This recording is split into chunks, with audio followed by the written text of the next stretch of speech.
Balichak railway crossing খুলছে আগামী 16ই August থেকে। ভোগান্তি কাটছে ডেবরা, পিংলা, সবং, ময়নার এলাকার মানুষদের। অবশেষে প্রায় দীর্ঘ 10 মাসের অপেক্ষার অবসান। আগামী 16ই আগস্ট থেকে খুলে দেওয়া হচ্ছে বালিচক রেলওয়ে ক্রসিং।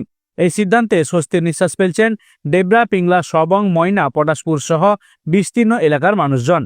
প্রশাসন সূত্রে জানা গিয়েছে, গত 29শে নভেম্বর 2024 সালে ওভারব্রিজের কাজের জন্য 3 মাসের জন্য রেলওয়ে ক্রসিং বন্ধ রাখার ঘোষণা করেছিল প্রশাসন।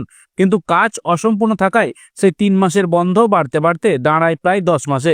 মঙ্গলবার ব্লক প্রশাসন, পুলিশ এবং রেলওয়ে কর্তৃপক্ষের যৌথ বৈঠকে সিদ্ধান্ত হয়, প্রথমে মোটর বাইক চলাচলের জন্য ক্রসিং খুলে দেওয়া হবে। পরে ধাপে ধাপে ছোট প্রাইভেট গাড়ি ও জরুরি পরিষেবার গাড়ি পারাপারের অনুমতি দেওয়া হবে।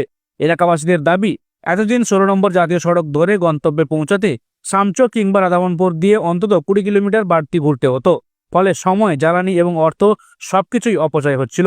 প্রশাসনের এই সিদ্ধান্তে খুশি সাধারণ মানুষ। অনেকেই বলছেন, অবশেষে কষ্টের অবসান হচ্ছে, এটা আমাদের জন্য বড় স্বস্তির খবর। এই বিষয়ে কি বলছেন ডেবরা পঞ্চায়েত সমিতির সহসভাপতি প্রদীপ কর, শুনুন। রেলের ভূমিকা একদম ভালো ছিল না, এখনো পর্যন্ত ভালো নেই। আমি ডিএম সাহেব আমাদের মলিহাটি অঞ্চলের যোধাড়াতে এসেছিলেন।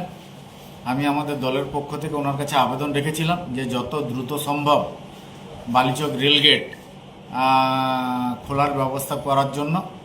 সেই আবেদনে উনি সাড়া দিয়ে আজকে মিটিং ডেকেছিলেন। সেখানে হচ্ছে আরটিও, অ্যাডিশনাল এসপি ট্রাফিক এবং বিডিও সাহেব, পঞ্চায়েত সমিতির সভাপতি সহ বিভিন্ন রেল কর্তৃপক্ষ সকলে মিলে উপস্থিত হয়েছিলেন।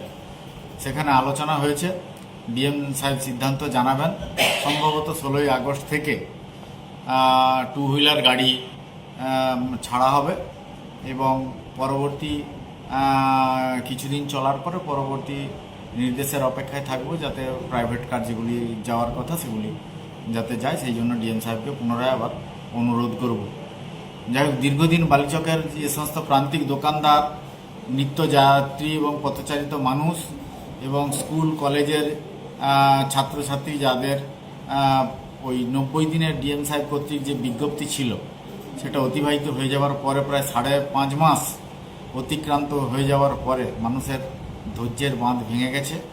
ডিএম সাহেবকে অনুরোধ করার ফলে ডিএম সাহেব সদর্থক ভূমিকা নিয়েছেন এবং আমরা আজকে ওই মিটিংয়েই দ্ব্যর্থহীন ভাষায় রেল কর্তৃপক্ষকে বলেছি যে যত দ্রুত সম্ভব আপনাদের পার্ট, যেটি রেলের পার্ট, সেখানে ব্রিজের কাজ সম্পন্ন করুন এবং সহযোগিতা করুন। নাহলে আগামী দিনে বালিচকবাসী হিসাবে বৃহত্তর আন্দোলন করতে বাধ্য থাকবো আমরা। 2 হুইলার গাড়ি মূলত ছাড়া হবে, তারপরে পরবর্তী পদক্ষেপ না নেওয়া পর্যন্ত আপাতত